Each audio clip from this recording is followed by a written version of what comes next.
Rojbaş Çalper Medya izleyicileri, Bir Siyasetin Gündemi programında yine birlikteyiz. Bu hafta Mehmet Gül yok. O PAK adına Hakbar Kongresi'ne katılıyor. O yüzden bu hafta programı ben ve bir önemli konuğumuz var. PAK Genel Başkanı Sayın Mustafa Özçelik bizimle olacak. Birlikte yapacağız programı. Merhaba Başkan, herati. Merhaba Keynurla, spas kem sabi. Başkan merhaba. Merhaba Keynurla, degnaye?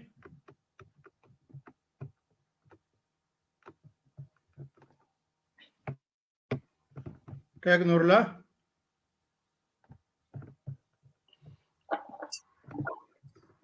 Degnaye?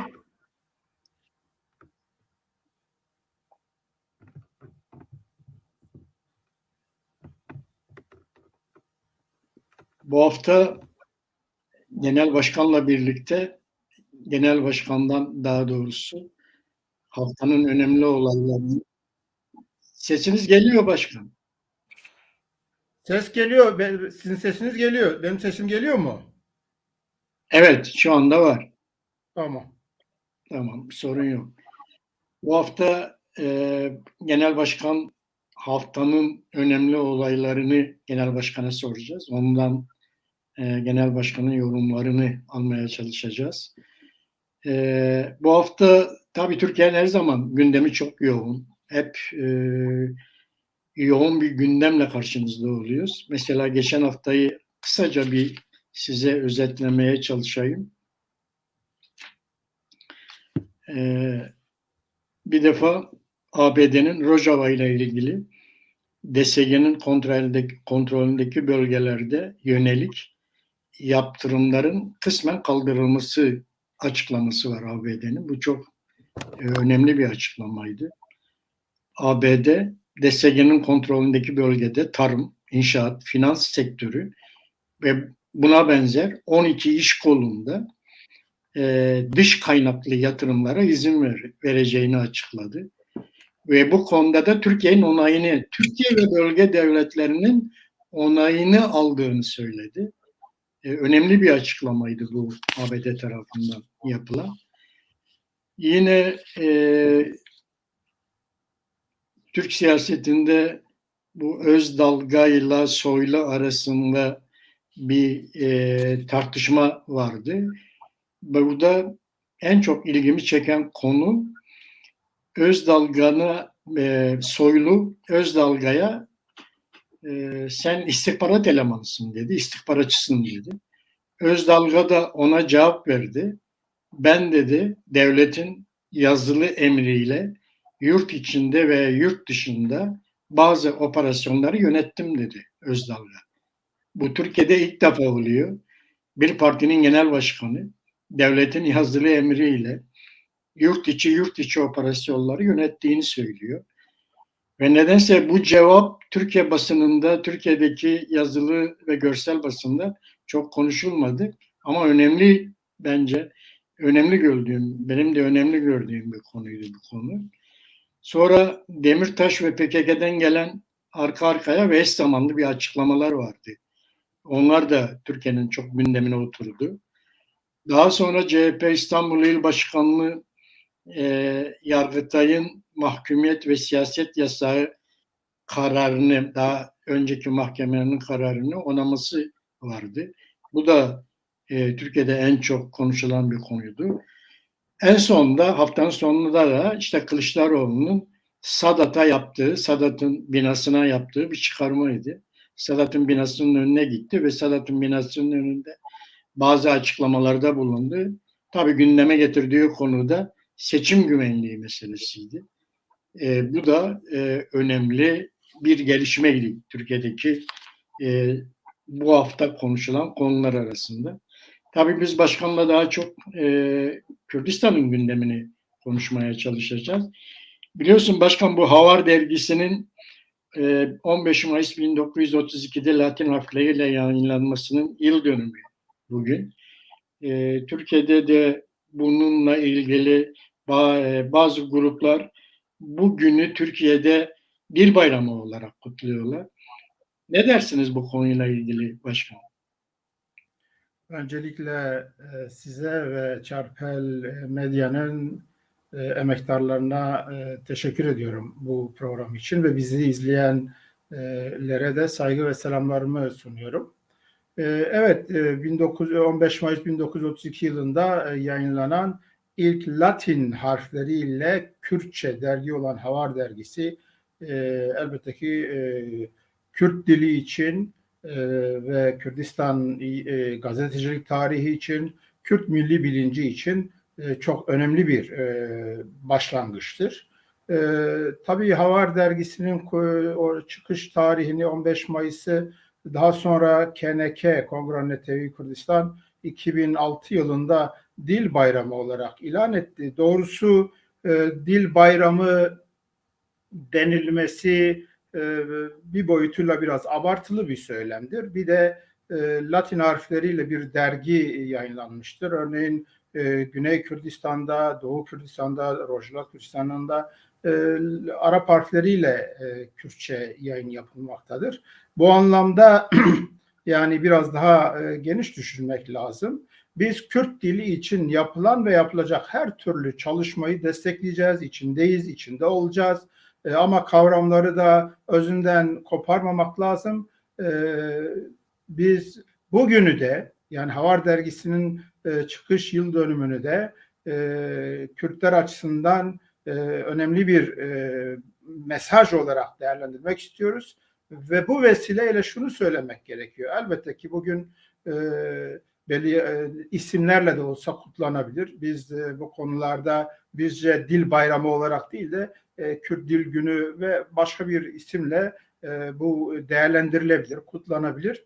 Önemli olan şudur, bizim Kuzey Kürdistan'da özellikle yaşadığımız bir trajedi vardır. Yapılan bütün çalışmalar, anketler bize şunu gösteriyor.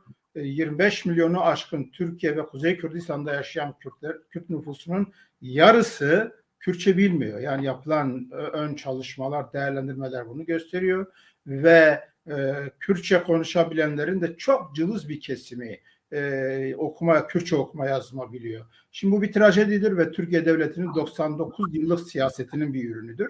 Ama özellikle son 20 yılda oluşan dijital dünya, işte televizyonların, internetin, bu sosyal medya alanlarının çok hızlı bir şekilde en ucra köye kadar gitmesi, yani küçük bir kıvılcım olan yangını bütün ormana yaymıştır ve Kürtçenin günlük yaşamda kullanım düzeyini çok çok gerilere çekmiştir. 25 yıl, 30 yıl önce çok daha farklıydı. Bunun için de daha planlı, daha projeli bir duruş sergilemek lazım. Bunun başlangıcı elbette ki kendi içimizde, evimizde, sokakta, iş yerimizde, okulda Kürtçe konuşmaktır. Siyaset dilimiz, esas siyaset dilimizin Kürtçe olması lazım. Bütün Kürt siyasetçileri, aydınları, yazarları, iş adamları, işçileri, toplumun tüm kesimleri kendi günlük yaşam değerleri olarak Kürtçeyi esas almalıdırlar. Bu en önemli başlangıçtır ve temeli de kendi evimizde buradan başlamamız gerekiyor. Kürtçe bilenler mutlaka Kürtçe konuşmalı. Kürtçe bilmeyenler de Kürtçe öğrenmek için bütün imkanları seferber etmelidirler. Ama açıktır ki bu artık bu çabayı aşan bir noktadadır. Bu anlamda Kürtçenin ana dille eğitim, Kürtçe ana dille eğitim ve Kürtçenin resmi dil olması talebi bugün çok çok daha önemli ve yaşamsal bir değerlidir.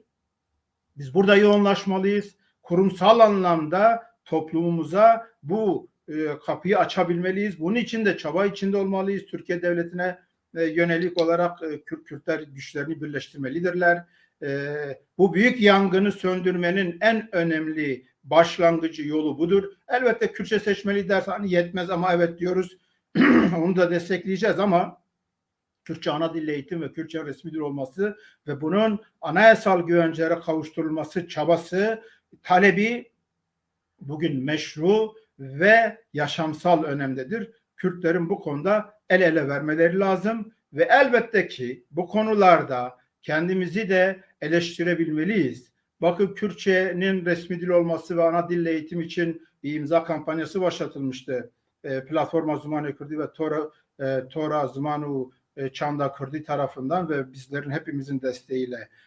Ama ne yazık ki imza kampanyası istenen boyutta bir imza toplanmasıyla sonuçlanmadı. Yani düşünün ki 8 Mart Dünya Kadınlar Günü'nde binlerce, on binlerce kadın alanlarda oluyor. Nevrozlarda yüz binlerce insan alanlarda oluyor. Ama ne yazık ki bu insanlardan ana dille eğitim ve Kürtçenin resmi dil olması için imza toplanamadı. Yeterli imza toplanamadı. Yeterli çaba gösterilmedi. Burada da bütün Kürt siyasetçilerinin, aydınlarının, yazarlarının ve Kürt toplumunun sorgulaması lazım. Şunu bilmemiz gerekiyor. Bugün ana dille eğitim ve Kürtçenin resmileşmesi talebi çok çok önemlidir. Toplumdaki bu Kürtçe konuşma ve bilme oranının yükseltilmesi ve bu travmaya, bu trajediye, bu ciddi tehlikeye dur demenin en önemli seti bu konudaki ortak duruşumuz olacaktır. Bu vesileyle ben diyorum ki her gün Kürt Dil Günü olmalıdır. Bayram kavramı abartılı bir söylemdir ama biz yine de bugünle ilgili yapılacak bütün etkinliklerde varız. Olacağız. Kürt dili için kim ne adım atarsa da biz onun bir bileşeniyiz. Teşekkür ederim başkan. Şimdi geçen hafta en çok konuşulan konulardan bir tanesi de AKP MYK üyesi Sayın Abdurrahman Kurt'un Diyarbakır'da bazı siyasi parti ve örgütlere çağrı yaparak bir toplantı düzenlemiş olmasıydı. Bu toplantıya siz de katıldınız. Ondan sonra da bu toplantı Kuzey Kürdistan'da çok gündeme geldi. Bu konuyla ilgili neler söyleyebilirsiniz başkanım? Evet, öncelikle tabii bu ve benzeri durumlar Kürt toplumunda, Kürt aydın ve siyasetçilerinde aslında nedenli sorunların, gerçeklerin gerisinde olduğumuzu gösteren güzel bir örnekti. Şimdi Sayın Abdurrahman Kurt biz belli insanlarla kişisel bir sohbet, onların belli konulardaki görüş ve önerilerini almak istedi. Bazı siyasi partiler ve şahsiyetlerle böyle bir görüşme yapmak istedi. Yani öyle illegal, gizli kapaklı bir toplantı değil, kişisel görüş alışverişleri esaslı bir görüşmeydi. Ama ne yazık ki görüşme sonrası ve Abdurrahman Bey bu görüşmeden önce de çok net bir şekilde yani yanlış anlaşılmaması için şu uyarıda bulundu. Yani ben işte AKP adına ya da Cumhurbaşkanı adına bu toplantıyı yapmıyorum. Kendi adıma zaten sizleri tanıyorum. Bir görüş alışverişinde bulunmak istiyorum. Bu çok net bir şekilde söyledi ve bunun hani basına şuna buna açık olmasına da gerek yok. Biz bir sohbet ekseninde yapalım dedi. Biz de kabul ettik. Toplantı sonrasında gerçekten de centilmenliğe aykırı bir şekilde Sayın Abdurrahman Bey'in bu uyarısına rağmen centilmenliğe aykırı bir şekilde toplantıya katılan birileri Rudav internet sitesine böyle bir toplantı yapıldığını söyledi. Şimdi tabii biz bir de ben kendim Abdurrahman Bey'i yıllardır tanıyorum. Biz üniversiteden arkadaşız. Ben bunu söyledim. Birileri de farklı şekillerde yine bunu da amacından saptırarak yorumladı. Yani Abdurrahman Bey'le ilk kez görüşmüyoruz. Ben bunu anlatmaya çalıştım bu söylemle. Benim yıllardır görüştüğüm, birbirimizden haberimizin olduğu, bazı konularda sorular sorduğumuz bir ilişkimiz var. Üniversite arkadaşım vurgusunu onun için yaptım. Ve Abdurrahman Bey bunu önerdiğinde de evet kişisel bir sohbettir. Yani öyle hani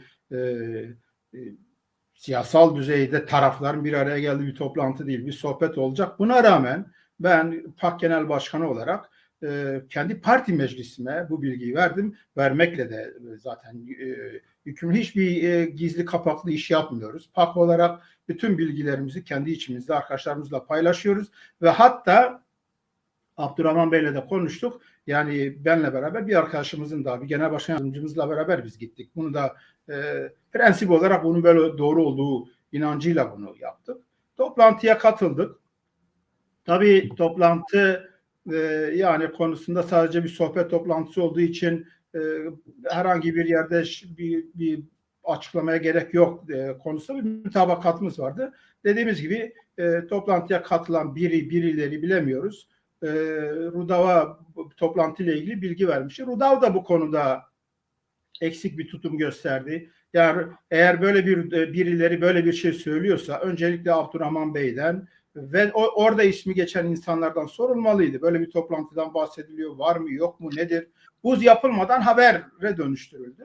Ondan sonra bizi aradılar. İşte ne diyorsunuz? Açıkçası biz başta söyledik yani yönteminiz yanlıştır ve Abdurrahman Bey bu konuda onun hani onayı olmadan da biz kamuoyunda herhangi bir açıklama yapmak istemedik. Ondan bir gün gecikmeli oldu. Yoksa herhangi bir nedenden dolayı değil. Toplantıda çok normal. Bugün burada söylediklerimizi Kürdistan Özgürlük Partisi'nin kendi programda yazıp çizdiklerine paralel olarak bugün işte acil talepler programımızı, sürece savaşa yönelik tutumumuzu, Türkiye Devleti'nin Rojava'ya, güneye, kuzeye yönelik savaş siyasetini, bütün bunları söyledik, görüşlerimiz belli. Her yerde aynı şeyleri söylüyoruz. Yani Abdurrahman Bey'le gizli kapaklı bir şeyimiz yok. Yani sanki iki ordu gizli bir görüşme yapmış, sanki iki devlet gizli bir görüşme yapmış. Böyle bir hava yaratılmaya çalışıldı. Doğru değil. Kaldı ki Kürdistan Özgürlük Partisi olarak biz 2020 yılı 18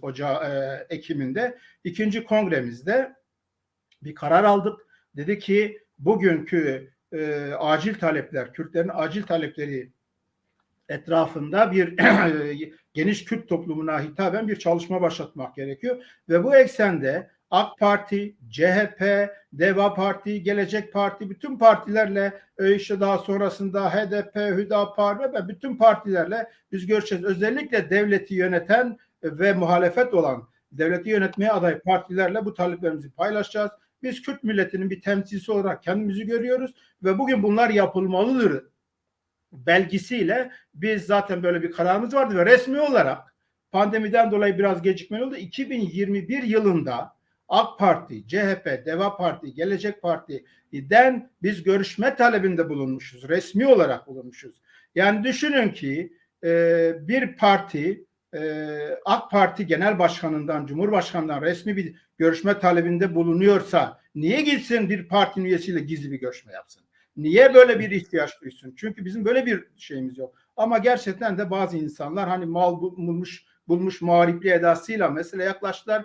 Yanlış bir tutum içerisine girdiler. Bir de şu var. Elbette birileri biz işte Türkiye devletiyle sadece Türk ordusu ve Türk devleti Kürdistan'dan çıksın diye otururuz diyebilirler. Birileri biz böyle küçük talepler için ana dil eğitim şunun için bunun için görüşmeyiz diyebilirler. Bu onların fikridir. Şunu vurgulamak istiyorum. İllegal, yasa dışı, gizli, kapaklı bir şey yok. Seçim, bunlarla alakası yok. Bazı konularda görüşlerimiz istenmiştir. Biz zaten acil taleplerimizi, Kürtlerin temel bugün acil taleplerini AK Parti'ye ve diğer partilere sunmak için karar almıştık ve CHP ile de iki genel başkan yardımcımız CHP genel başkan yardımcısıyla Ankara'da CHP genel merkezinde bu görüşmeyi de yaptılar. Diğerlerinden de cevap bekliyoruz. CHP ile görüşme yapıldığı gün kamuoyuna açıklama yapıldı. AK Parti, DEVA Parti ve Gelecek Parti'den de yanıt bekliyoruz diye. Olay buyken efendim niye işte gizli kapaklı görüşülüyor türü yaklaşımlar, bu bir sohbettir. Yani iki ordu, iki devlet arasındaki gizli bir görüşme değil. Ayrıca biz PAK olarak sadece ana dil eğitim talebi için de görüşürüz. Bütün partilerle görüşürüz, devletin ilgili kademeleriyle görüşürüz. Bu bizim bir hakkımızdır. Bu bir lütuf olarak birilerinden beklediğimiz bir olgu değildir. Çok net bir şekilde Kürtlerin en küçük taleplerinden kendi geleceğini belirleme hakkına kadar biz kendimizi taraf olarak görüyoruz ve görüşürüz. Görüştüğümüzde de çok net söylüyorum. Biz hani takviye yapmıyoruz. Kanarya Sevenler Derneği, Kel Kaynakları Koruma Derneği adına başvuru yapıp da sonra ya biz aslında PAK'ız demiyoruz. Kürdistan Özgürlük Partisi adına Cumhurbaşkanı Erdoğan'la, AKP ile, CHP ile, Deva Partisi ile, Gelecek Partisi ile görüşme talebinde bulunmuşuz. Ve CHP ile Kürdistan Özgürlük Partisi olarak görüşmüşüz. Kendi kimliğimizi, adımızı gizleyerek de yapmıyoruz. Biz bu anlamda çok netiz. Milletimizin talepleri için görüşürüz. Burada gizli bir durum yoktur. Özel bir sohbetin bu şekilde abartılarak ve centilmenlik dışı bir yaklaşımla kamuoyunda paylaşılması da doğru bir yaklaşım değil. PAK olarak biz zaten görüşmelerimize de devam edeceğiz. Çok net söylüyoruz. Biz sadece Kürdistan sorunun çözümüyle ilgili değil, biz Kürtlerin bugün dile getirdiğimiz Kürt kimliğinin tanınması, Kürtçe ana dille eğitimi, Kürtçenin resmi dil olması, düşünce ve örgütlenme özgürlüğünün tanınması, Kürdistanizmi üzerindeki yasakların kaldırılması ve Kürdistan isimli partilerin özgürce örgütlenme hakkının elde edilmesi, yaptıkları siyasal çalışmalarından, yazılarından, açıklamalardan dolayı ceza yiyen, cezaevinde olanların özgürleşmesi, bütün bunlar bizim bugün acil taleplerimizdir ve biz bunları hükümetle de, muhalefetle de, Türkiye'nin devletin bu partileriyle de biz görüşmek için talepte bulunduk ve bulunacağız ve bunların yerine getirilmesi için, anayasa değişikliği olacaksa bunların anayasa değişikliğinde yer alması için, çözüm süreci başlatılacaksa çözüm sürecinin başlangıcının bu olması için kendilerine ileteceğiz. Bu anlamda bizim gizli, saklı, korkacağımız, utanacağımız ya da birilerinden gizleyeceğimiz herhangi bir durum yoktur. Kürt siyasetçilerin, aydınların da bu tür sorunlara daha duyarlı yaklaşmalarını öneriyoruz. Teşekkür ederim başkanım. Zaten yani diplomasi gereği toplantıyı çağıran taraf eğer bu görüşmenin duyurulmamasını istiyorsa ona taraflar okey verip katılıyorlarsa burada bir sorun yok. Elbette ki olabilir. Böyle bir taleple bir toplantı talep edilebilir, etmişler de. Ama onun dışındaki görüşmeler ki CHP Genel Merkezi'ne de gidildi ve o aynı gün basına CHP'nin genel merkezi önünde basın açıklaması yapılıp bu kamuoyuna duyuruldu. Bu konuda PAK şeffaf davranıyor. Kimle görüşecekse hatta onların temsilcilerini de Çarpel Medya'da Deva Partisi'nin, Gelecek Partisi'nin veya işte Türk solundaki siyasi partilerin de temsilcilerini Çarpel Medya'da getirip konuşturuyoruz, onların görüşlerini kamuoyuyla buluşturmaya çalışıyoruz. Bu konuda PAK olabildiğince hassas ve şeffaf davranmaya çalışıyor. Tabii kamuoyu en çok şeyi merak ediyor başkan. Yani bu PAK, PSK, Tevger olarak bir Kürt tarafının oluşturma çabaları var. Ayrıca bu son günlerde de buna bağlı olarak şunu da sorayım. Buna bağlı olarak son günlerde Cumhurbaşkanı da yeni bir anayasa için çağrıda bulundu. Veya öyle bir yeni bir anayasayı da biz yapacağız şeklinde bir açıklaması oldu. Hem bu Kürt tarafının oluşturulması hem de bu yeni anayasa açıklamasıyla ilgili bir şeyler söylemek ister misin başkan? Evet, buraya girmeden önce unuttuğum iki nokta vardı Abdurrahman Bey ile görüşmede. Görüşme sonunda Abdurrahman Bey'in kendisi ya ben bu konuda bazı görüş ve önerileri toparlamak ve eğer sizin izniniz de varsa Sayın işte Cumhurbaşkanı Erdoğan'la paylaşmak istiyorum dedi. Biz de tabii ki dedik. Yani sonuçta zaten PAK olarak biz resmi talepte bulunmuşuz ve görsek de bu görüşlerimizi dile getireceğiz dedik. Ayrıca görüşme talebimizin de yerine getirilmesini istiyoruz dedik. Toplantıya katılanlar da elbette ki bu görüş ve önerilerin sunulmasını onayladılar. Ayrıca yani bugün Diyarbakır'da Deva Parti, Gelecek Parti, CHP bir sürü parti PAK'ı ziyaret etmiştir. PAK'ın kimliğiyle ziyaret etmişlerdir.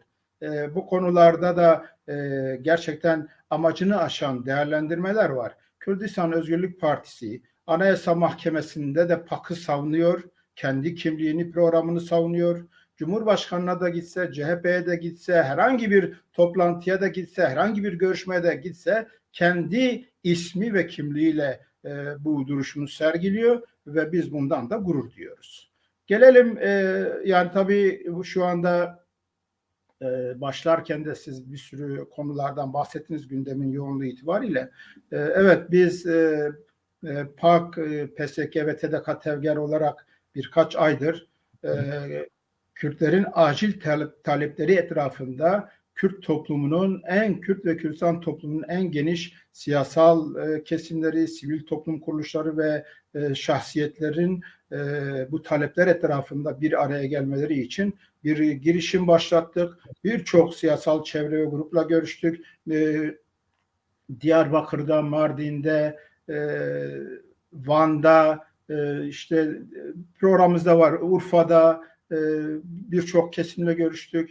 Hatta İzmir ve İstanbul'da da belli görüşmeler için girişimler oldu. Bazı görüşmeler yapıldı. Batman ve diğer illerde de hedefimiz de var.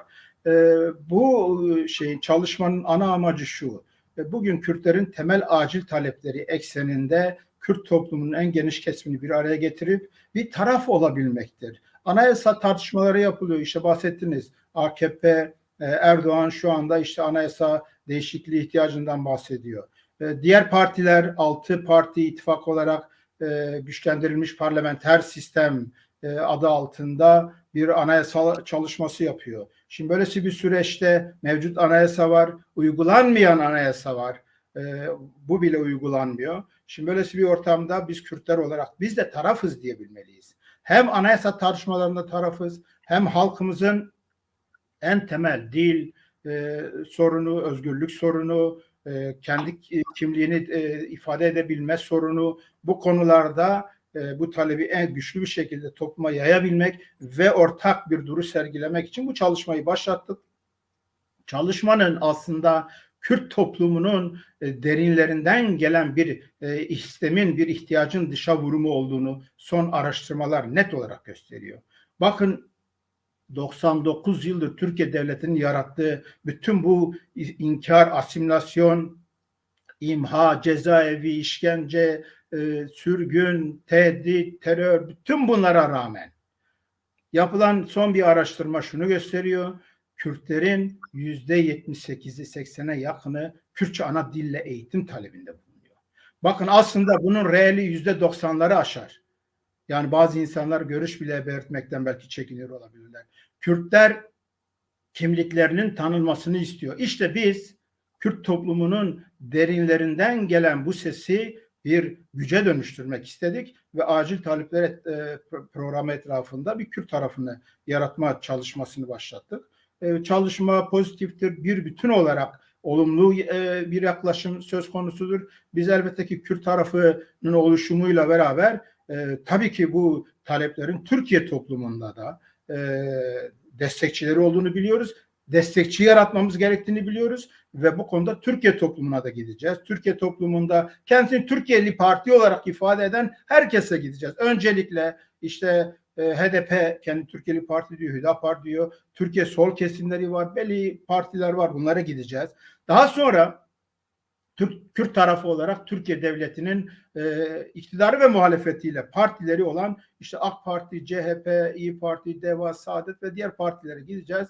Biz Kürt milletinin bu acil talepleri etrafında bir taraf olduğumuzu söylüyoruz ve bunların anayasa değişikliklerinde olsun, günlük süreçlerdeki yasal değişikliklerde olsun yaşama geçirilmesi için biz bir taraf olarak görüşme ve tutum alma noktasında siyasetimizi geliştireceğiz. Bunu da biz tabii ki PAK, PSK, TDK, TEVGER kendi açıklamalarında o sunmuş oldukları deklarasyonun girişinde de taslağın girişinde de yani biz tabii ki kendimizi Kürdistan partileri olarak görüyoruz. Biz Kürt milletinin kendi geleceğini belirleme, Kürdistan'da siyasi milli coğrafi bir statüyü savunuyoruz. Kürt milletinin ve Kürdistan'ın varlığını savunuyoruz. Ama bugün acil talepler etrafında en geniş kesimlerle böyle bir işbirliğine hazır olduğumuzu söylüyoruz. Ve elbette ki görüştüğümüz herkesle de, her kesim, kurum ve partilerle de yani bunun bir taslak olduğunu, beraber bu amaçla beraber bir ortak program ve ortak bir tutum zemini yaratmak istediğimizi söylüyoruz. Bu çalışmamız devam ediyor. Kürtlerin bir taraf olmaları şart. 99 yıldır ana dilimiz hala resmi değil, hala yasak. Eğer bunda biz bir değerlendirme yapacak olursak sorun sadece Türkiye Devleti'nin siyasetinden ya da Türkiye Devleti'nin iktidarı muhalefetiyle partilerinin siyasetinden değil, bizden de kaynaklı boyutlarını çok iyi görmemiz gerekiyor. Onun için bir taraf olmalıyız. Bir taraf olarak da en küçük talebimizden en geniş talebe kadar giderek kendi tutumlarımızı geliştirmeliyiz. Ve bu yaşamsal önem taşıyor. Şimdi 6 parti güçlendirilmiş parlamenter sistem diyor Erdoğan ve iktidar, işte biz anayasa değişikliklerine gitmek istiyoruz diyorlar. Açıktır. Yani ne muhalefetin 6 partinin söylediği güçlendirilmiş parlamenter sistemde ne mevcut yani Türk tipi başkanlık sisteminde, yani bir başkanlık sistemi de değil, yani bir diyelim ki Amerika'daki ya da buna benzer bir yerdeki bir başkanlık sistemi de değil. Yani tümüyle bütün yetkilerin tek kişide toplandığı bir sisteme dönüşmüş fiilen. Ne muhalefetin ne iktidarın söylediğinin hiçbirinde Kürtlere dair herhangi bir şey yok. Bunlar zaten kendileri de söylüyorlar.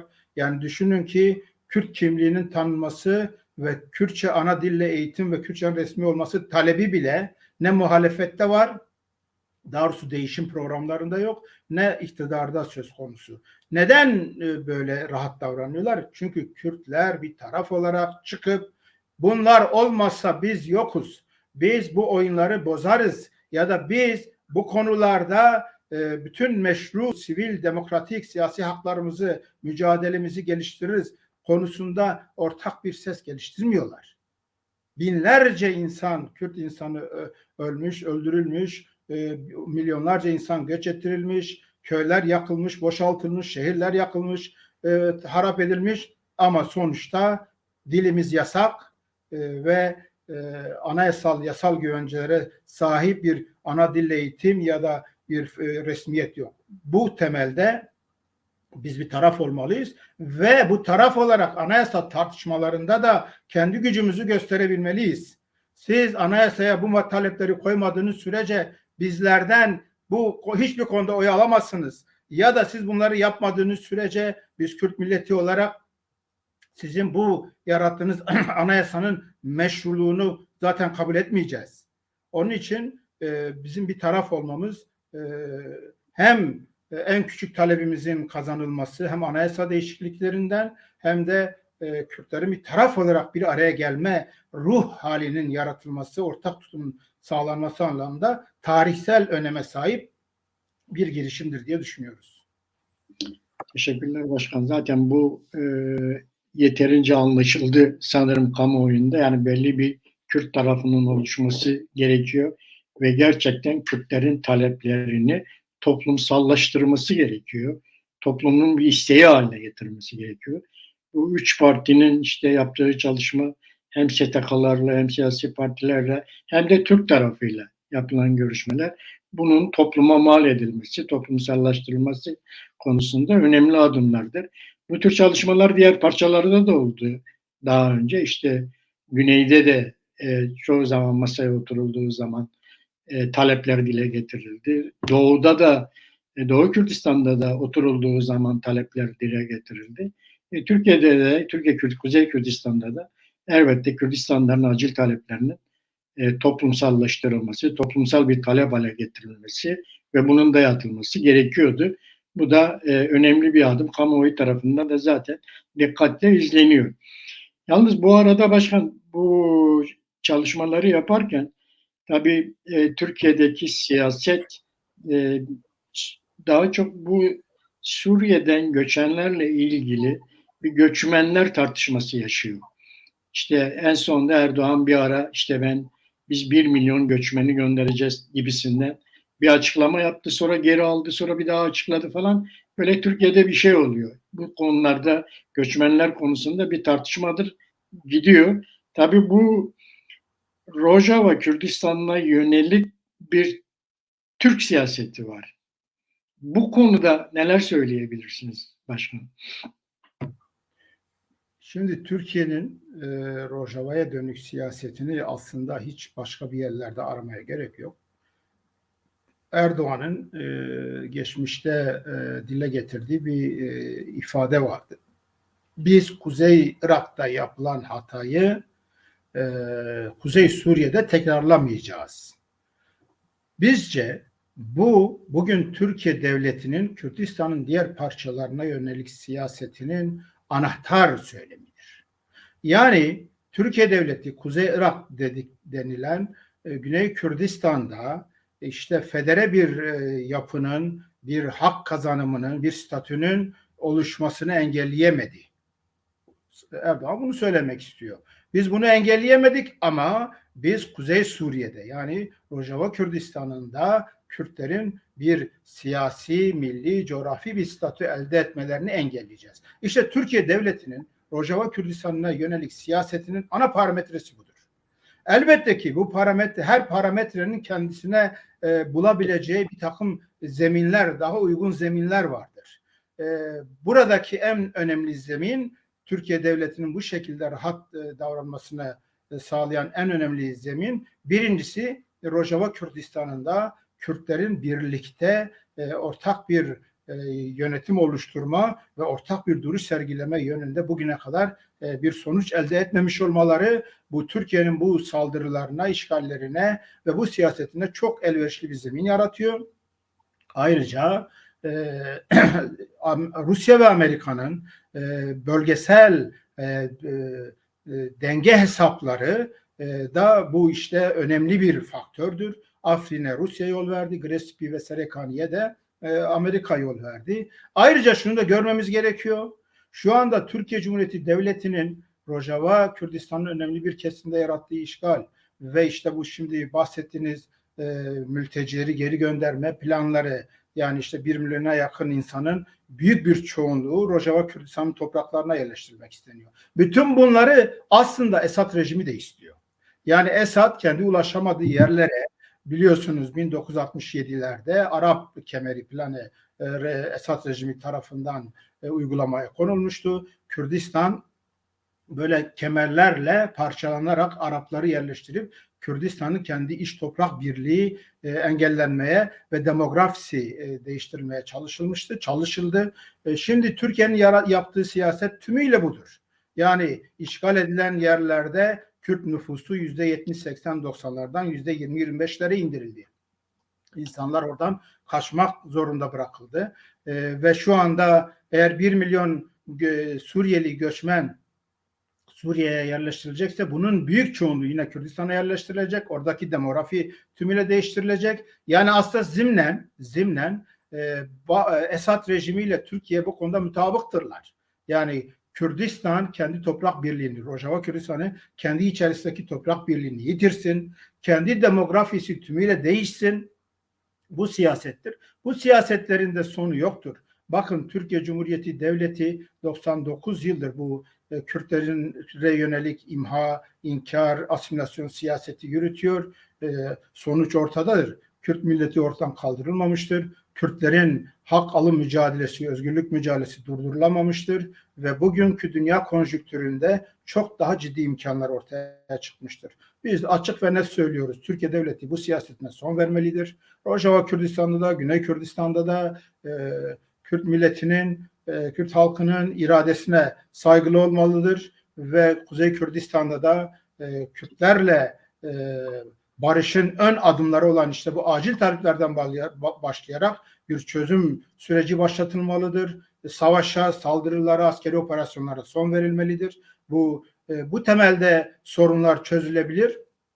Bizim duruşumuz bu eksendedir. Rojava Kürdistan'ına yönelik de çok net söylüyoruz. Rojava Kürdistan'ında eğer 2014 Duhok mutabakatı yaşam bulsaydı, bakın 8 yıla yakın bir süreçtir. Bu şu anda işte Afrin'in, Gresip'inin, Serekani'nin Türkiye tarafından işgali, oradaki büyük nüfus göçü, demografik yapının değişimi, tahribatlar büyük oranda bu boyutta olmayacaktı.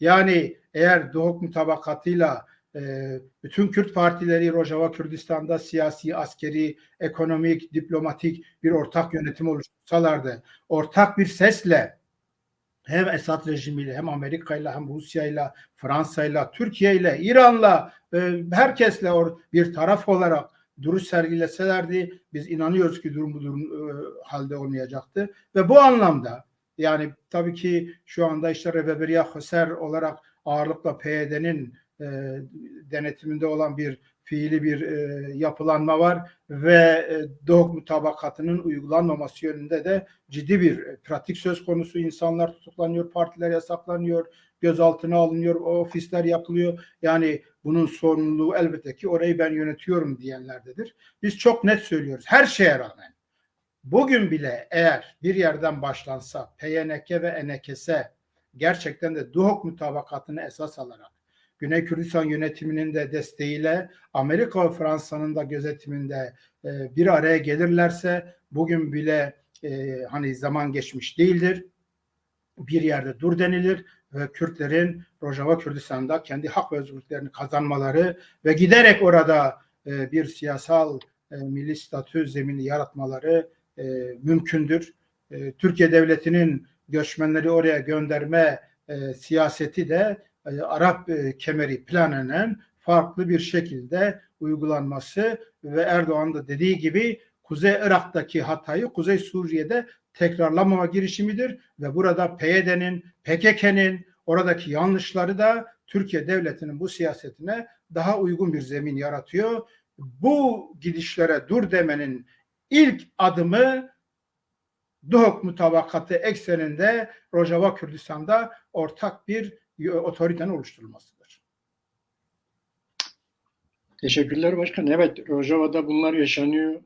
Gerçekten Rojava'da özellikle Türkiye'nin siyaseti giderek belirleyici olmaya başladı ve biraz da uzun sürecek gibi gözüküyor buradaki çatışmalar.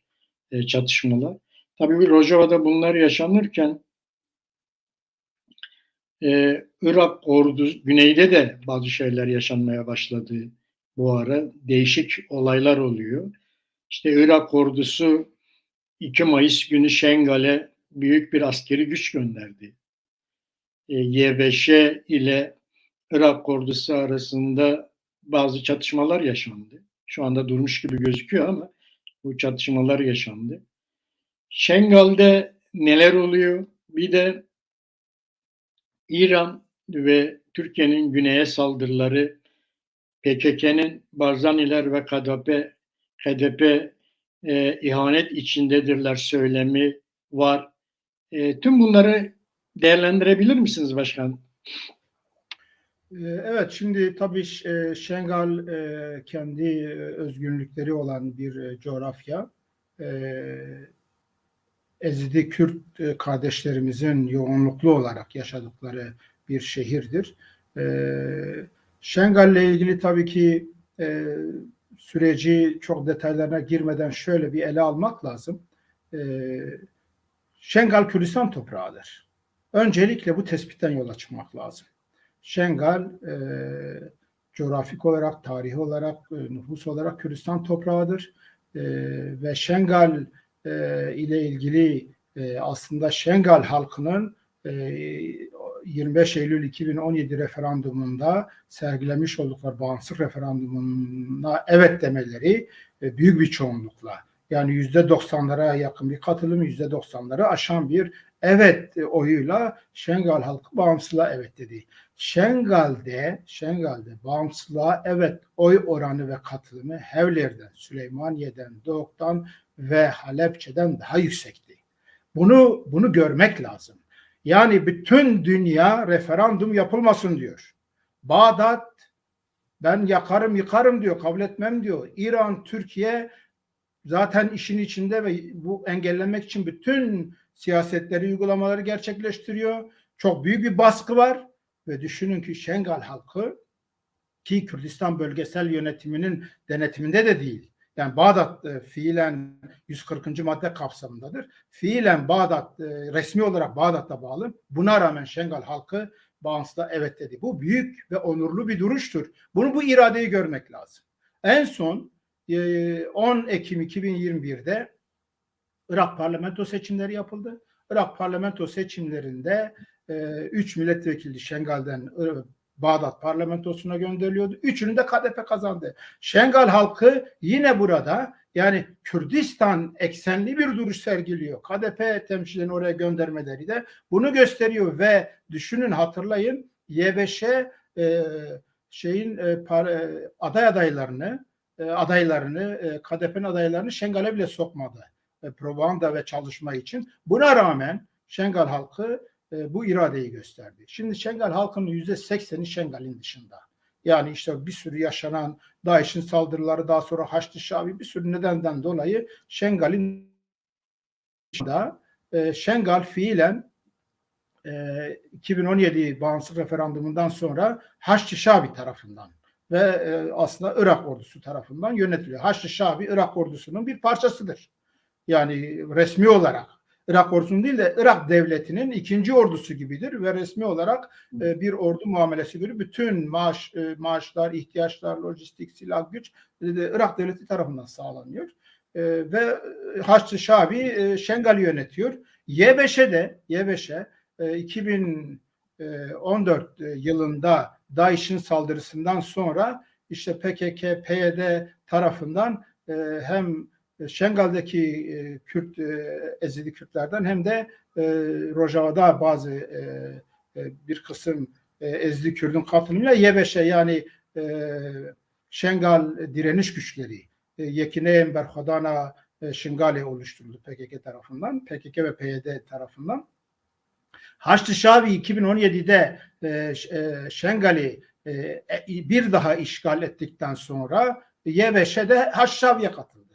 Yani Haçlı Şabi'nin ve Irak devletinin, Irak silahlı güçlerin bir parçası oldu ve bütün gücünü, desteğini oradan alıyor. Şimdi YBŞ sorunları çok net bir şekilde biz Bağdat'ta bağlı bir burada yerel işte Hoseri otonom, yarı otonom bir sistemle Şengal'i Bağdat'ta bağlı yönetmek istiyoruz. Burası Irak'ın bir parçasıdır diyor. Şimdi böyle bir düşünce tarzının, yani Kürtlerin, Kürdistanlıların düşünce tarzı olması mümkün değildir. Biz çok net söylüyoruz. Şengal Kürdistan'dır.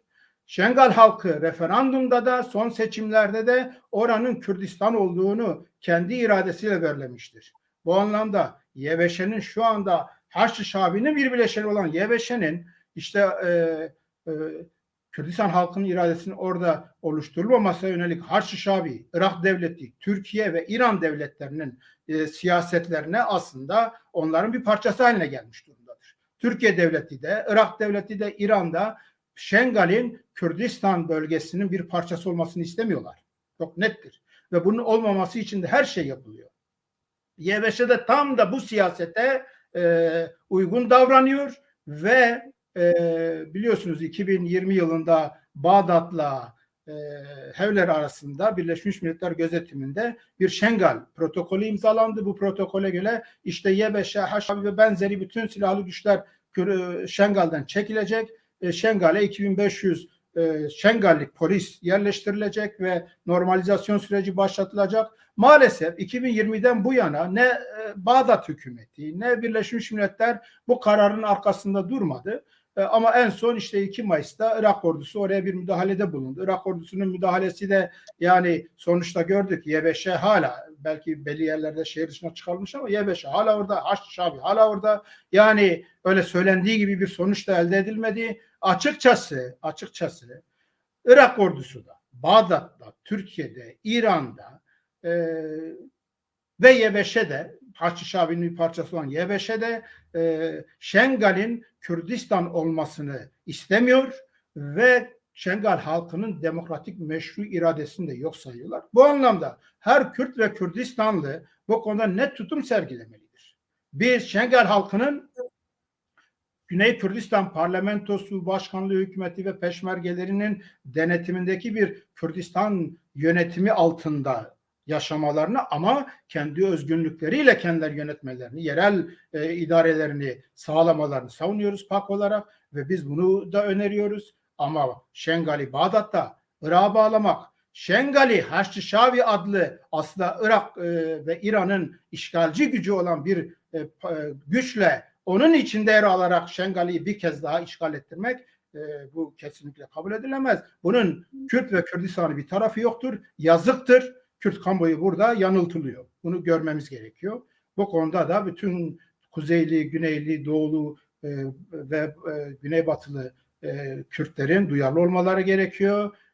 Çok net bir şekilde PKK'ye, Haçlı Şabi'ye, YBŞ'ye, Türkiye Devleti, Irak Devleti, İran Devleti, Amerika ve Birleşmiş Milletler Şengal halkının referandumdaki iradesine ve seçimlerdeki iradesine saygılı olmalı. 140. madde Irak Anayasası'nın bir bileşenidir. Bu derhal uygulanmalıdır. 140. madde uygulanırsa zaten Şengal Kürdistan'a geçecektir. Kerkük Kürdistan'a geçecektir. Halkımız bunun iradesini göstermiştir. Onun için Bağdat ve Hevler'in Şengal protokolü acilen uygulanmalıdır bütün maddeleriyle ve 140. madde için derhal adım atılmalı, uygulamaya geçilmelidir. Doğru olan, meşru olan budur. Bütün Kürtlerin bunu desteklemesi lazım. Buna hayır diyenler açıkçası Şengal'in ve Şengal dışındaki Kürdistan topraklarının Bağdat'ın ve dolaylı olarak İran'ın ve dolaylı olarak Türkiye'nin plan ve işgallerine evet demek anlamına gelecektir. Diğer bir noktada Evet, elbette bu sürecin başladığı bir dönemde işte Türkiye bir yandan Türkiye zaten birkaç yıldır çok yoğun bir kara ve hava saldırısı söz konusu Güney Kürdistan'a ve yani bahsedilen boyutuyla 70'e yakın karakol kurulmuş Güney Kürdistan topraklarında. İran'da işte füzelerle, top atışlarıyla Güney Kürdistan'a saldırıyor ve hiç bunu gizleme gereği de görmüyorlar. Türkiye'nin bahanesi de işte PKK oradadır. PKK'ye yönelik biz operasyon yapıyoruz. Şimdi burada gerçekten de iki olguyu netleştirmek lazım.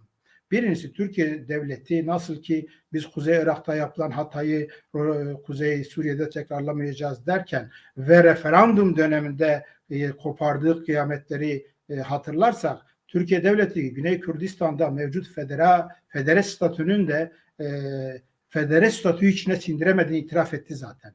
Ve bunun zayıflaması, bunun daha da güçlendirilmemesi, hatta ve hatta mümkünse bu statünün ortadan kaldırılması için de bir sürü siyaset, plan ve uygulama yapmıştır. Yaptığı yani İran'la, Irak'la beraber referandum döneminde yaptıkları şeyler biliniyor. Türkiye devleti bu siyasetinde de yanlıştır. Türkiye devleti Güney Kürdistan halkının iradesine saygı duyacak, oradaki federe statüyü kabul edecek. Dönem dönem hani resmiyetlerde kabuller olsa bile aslında Türkiye devletinin izlediği siyaset bu değil.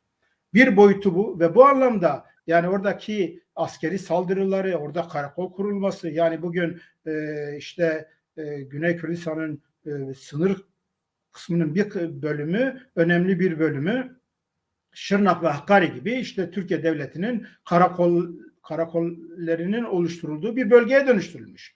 Ve orada çok rahat bir şekilde hareket edebiliyor. Burada biz Kürtler olarak bu tür işgal girişimlerine, bu tür saldırılara Türkiye'nin de İran'da diğer de kesinlikle hayır demeliyiz. Askeri operasyonlarla, işgallerle Kürt milleti oradan kaldırılamaz. Mücadelesi engellenemez zaten. Bu bir boyutu. Bir de Türkiye'nin de İran'ın da bütün dünya devletlerinin de Güney Kürdistan yönetiminin meşruluğuna, otoritesine, resmiliğine saygı duyması ve buna göre bir tutum içinde olması lazım. Bu işin bir boyutudur. Ama elbette ki şunu da biliyoruz. Yani Güney Kürdistan yönetimi yıllardır PKK'ye kendi askeri faaliyetlerini orada yürütmemesi ve savaşı Güney Kürdistan'a taşımaması, Güney Kürdistan'ın sınır bölgelerindeki köy, dağlık kesimler ve belli stratejik noktalarını PKK işte medya savunma alanları adı altında fiilen işgal etmiş durumda. İşte bunları Güney Kürdistan yönetimi kendisine devretmesini istiyor. Çünkü burası Güney Kürdistan federe yönetiminin egemenliğinde olan bir bölgedir. PKK bunu tanımıyor.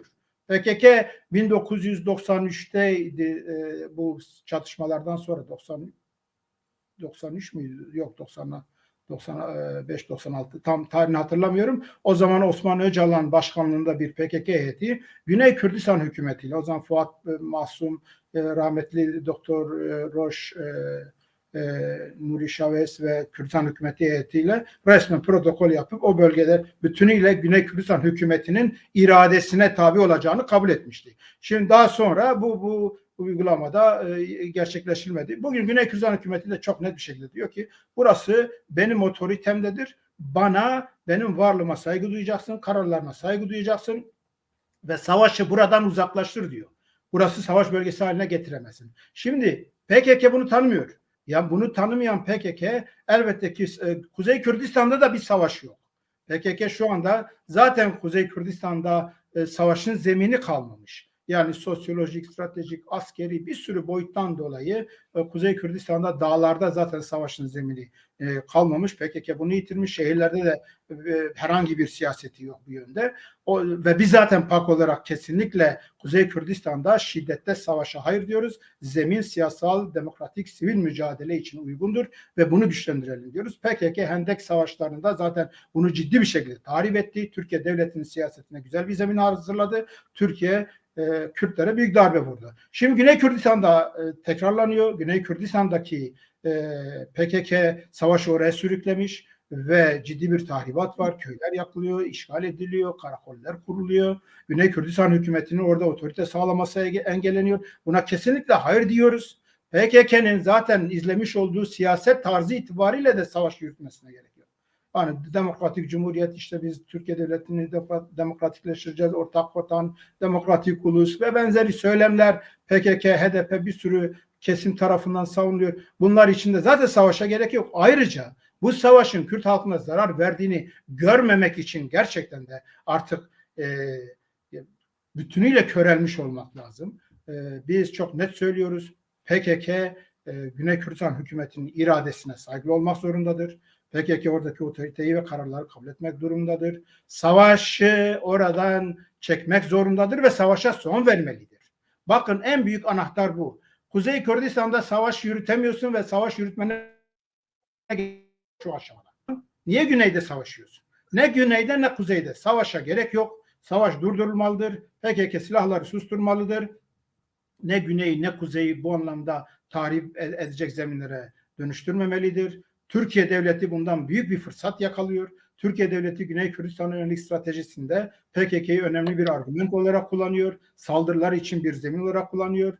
Ve gerçekten de yani eğer PKK yıllardır Güney hükümetine, Güney yönetimine, federe yönetime, onun kararlarına uygun davransaydı Türkiye bu şekilde bu rahatlıkla davranamayacaktı. Bu açıktır. Şimdi PKK kendi medya savunma alanı dediği alanlarda ve Türkiye devletiyle çatışmalar gelişiyor, sonra Türkiye devleti orayı işgal ediyor. Peki sen bunu yaptıracağına Güney Kürdistan hükümetine o bölgeleri teslim etsen Türkiye gelmez ki oraya. Çok nettir bu. Güney Kürdistan hükümeti orada olacaktı. Türkiye bu kadar ben illa geleceğim diye diretemez, direttiğinde de bedelleri daha farklı olur. Sonuçları daha farklı olur. Onun için PKK ciddi bir şekilde Türkiye devletinin oraya gelişine zemin hazırlıyor ve bu siyasete son verilmelidir. Biz tabii ki burada yani Sayın Mesut Barzani, Başkan Mesut Barzani'nin siyaseti, yani Kürtler arası çatışma olmasın, kan dökülmesin siyaseti ekseninde bir süreç yaşanıyor. Yaşandı ve hala da yaşanıyor. Biz bu siyaseti destekliyoruz. Bu anlamda da çatışmasız, problemsiz bu sorunların çözümü yönündeki biz Güney Kürdistan hükümeti ve PDK'nin, Sayın Mesut Barzani'nin girişimlerini destekliyoruz. PKK'nın ve belli partilerin işte Barzani'lere, PDK'ye yönelik ihanet söylemleri kesinlikle kabul edilemez. Biz çok net söylüyoruz bunu. Bu var olan ilişki ve hassasiyetleri daha da derinden etkileyecektir. Güney Kürdistan hükümeti tabii ki Türkiye devletinin, İran'ın oraya dönük savaş, saldırı ve işgal girişimlerine net tutum almalıdır. Uluslararası alanda Türkiye ve İran'ın bu saldırıların durdurulması için gereken girişimleri, çabaları mutlaka ve mutlaka yapmalıdır. Bu zaten kendi iradesine, otoritesine olan saygının bir gereğidir. Ama bu durum ne PKK'yı orada savaş yapma zemininde haklı kılar, ne de bundan hareketle tekrar işte Kürtler arası bir çatışma zemini. İşte bazıları diyor işte şu Kürt değil, bu Kürt değil. Sonuçta Sayın Mesut Barzani'nin söylediği tespit tarihi ve milli bir tespittir. Dökülen Kürt kanı olacaktır. Buna biz izin vermeyeceğiz denmiştir. Biz bugün de aynı siyasetteyiz ama bu PKK'nın bu siyaseti suistimal etmesine zemin hazırlamamalıdır. Kesinlikle ve kesinlikle PKK Kuzey Kürdistan ve şu anda güneyde yürüttüğü silahlı bütün eylemlerine son vermelidir. Çatışmalara son vermelidir. Türkiye devleti askeri operasyonlarına ve savaşa son vermelidir. Kuzey Kürdistan'da siyasi diyalog ekseninde Kürtlerin temel taleplerinden başlayarak bir görüşmeler ve diyalog süreci başlatılırsa bizce hem Güney Kürdistan'daki bu tahribatların önemli oranda önü kesilir, hem savaş, işgal ve provokatif siyasetlerin de zeminleri daha bir daralır. PAK olarak biz bu eksendeyiz ve Güney Kürdistan hükümetini, Güney Kürdistanlı siyasal partilerin öncelikle birlik olmaları gerekiyor. Kendi aralarında ciddi sorunlar yaşanıyor ve kendi aralarındaki bu sorunlar gerek dış devletlerin gerekse işte PKK'nın buradaki otoriteyi tanımama siyasetine zemin hazırlıyor. Öncelikle parlamento, hükümet, başkanlık ve peşmerge gücü bir tek devlet gibi davranmalıdır. Mevcut kurumlarını birleştirerek tek otorite gibi davranmalıdır. Herkese de dur diyebilmelidir birlikte. Bu yapılmadığı zaman da işte herkes bir şekilde kendince oynayacaktır. Elbette ki dünya yani bugün referandum dönemi gördük. Yani Güney Kürdistan hükümetinin orada hava sahası anlamda bir şeyi yok. Yasal bir hakkı yok. Hiçbir kuşun uçması ya da uçmamasına bile izin verme yetkisi bırakılmamış Güney Kürdistan hükümetine. Bağdat ve Amerika ve müttefik güçler orayı yönetiyorlar o anlamda. Onlar da belli dönem göz yumuyor, belli dönem izin veriyorlar bu saldırılara. Ama eğer Kürtler, Kürdistan hükümeti, Kürdistan peşmerge gücü, Kürdistan federe yönetimi tek ses, tek vücut olursa biz inanıyoruz ki birçok şeyin önü kesilecektir ve açık bir net bir şekilde Güney Kürdistan'ın bugün yaşamış olduğu süreç daha ilerilere gidecektir. Bakın Ukrayna ve Rusya savaşı ile birlikte birçok denklem yeniden kurulmaya başlıyor. Ve işte Sayın Mesrur Barzani'nin İngiltere ziyareti, orada konfederal bir seçenekten söz etmesi, İngiltere'nin daha sıcak yaklaşımı, biliyorsunuz 1800'lerin başından günümüze kadar Kürdistan'ın parçalanması ve Kürdistan'ın devlet olmamasında İngiltere'nin çok stratejik bir rolü vardır. Ama bugün eğer İngiltere siyasetinde bir dönüşüm, bir değişim varsa ki Kürtler bunu hemen yakalayabilmeli, destekleyebilmelidir. Amerika'nın işte 1991'de yarattığı zeminle federe bir Kürt bölgesinin zemini oluştu.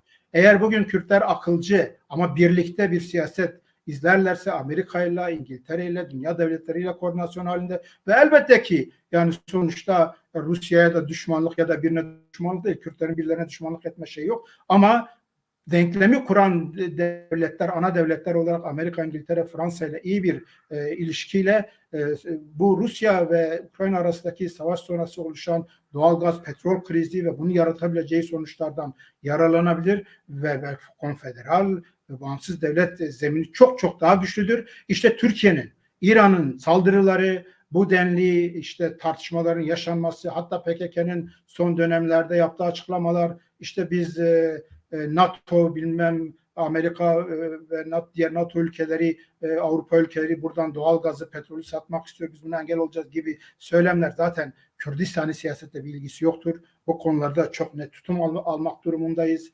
Güney Kürdistan konfederal, bağımsız bir devlet olduğunda bütün Kürtler için büyük bir tarihsel kapı, umut ve yol açıcı bir güç olacaktır. Bunu desteklememiz lazım. Oradaki kazanımları desteklememiz lazım. Oraya zarar verecek her türlü girişimden kaçınılması lazım. Bu çok nettir.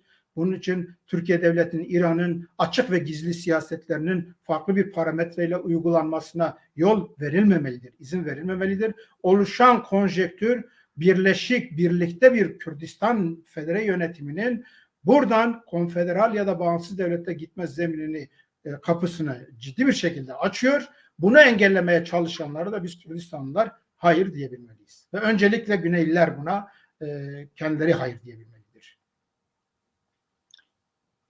Teşekkürler başkan. Kürdistan'ın gündemini size sorduk. Siz de bunu gayet açıklıkla yanıtladınız. Ama yavaş yavaş programın sonuna geliyoruz. Bir şey daha soracağım size.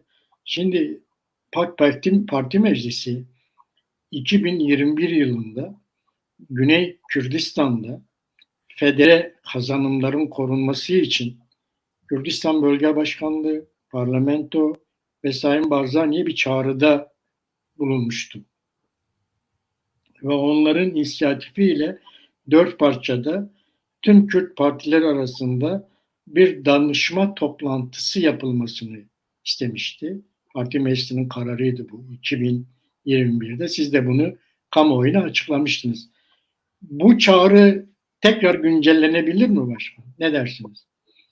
Evet, sözünü ettiğiniz çağrı ve parti meclisimizin bu konudaki kararı o dönemlerde biliyorsunuz PKK belli yerlerde peşmerge güçlerine saldırmıştı. Bazı peşmergeler şehit olmuştu ve bunun tekrar işte bir çatışma zemini oluşmuştu.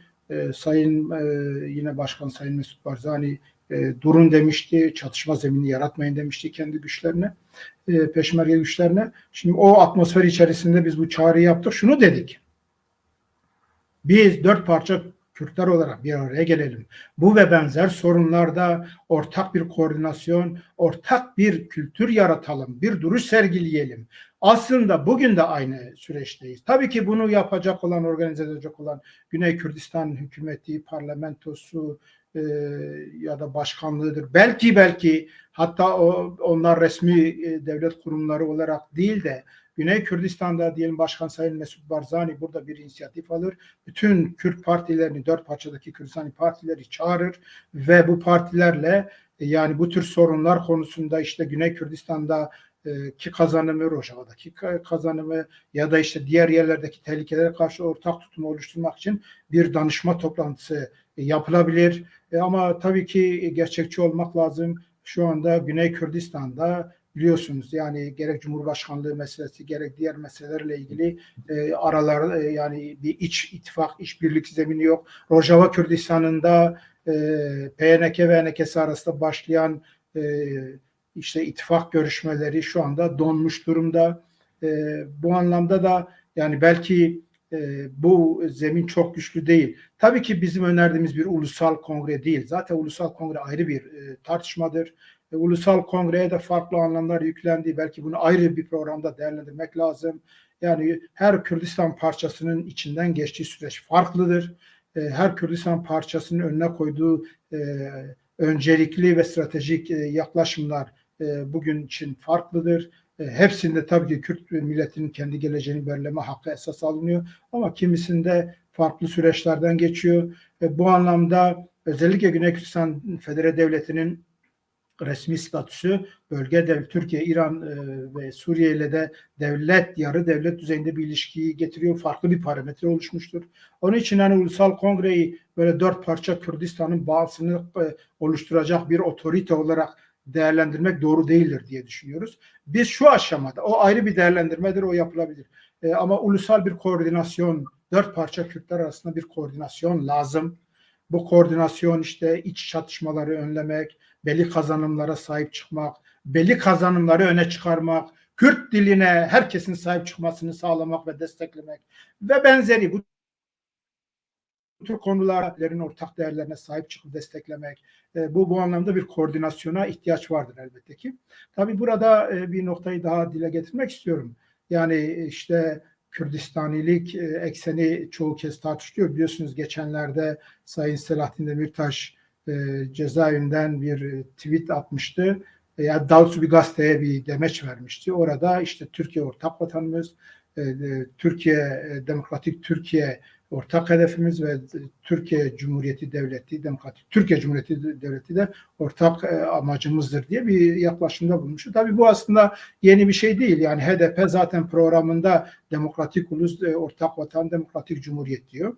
Biz daha önce de şunu söyledik. Bu söylem aslında Türkiye Cumhuriyeti Devleti'nin kuruluş paradigması olan tek devlet, tek millet, tek vatan, tek bayrak siyasetinin farklı bir dille söylenmesidir. Bu anlamda zaten bunun Kürdistani bir boyutu yok. Türkiyelilik anlamında da bir kapsayıcı boyutu yok. Yani aslında Türkiye Devleti'nin savunmuş olduğu tek tip anlayışın farklı bir formasyonla dile getirilmesidir. Kürtlerin millet olarak varlığını, Kürdistan'ın varlığını reddeden, bunu kabullenmeyen ve bu temelde Kürtlerin kendi acil taleplerinden başlayarak demokratik hak ve özgürlüklerini, milli haklarını ve kendisini yönetme hakkını içermeyen çözümlerin Türkiye demokrat siyaseti içerisinde de yeri yoktur.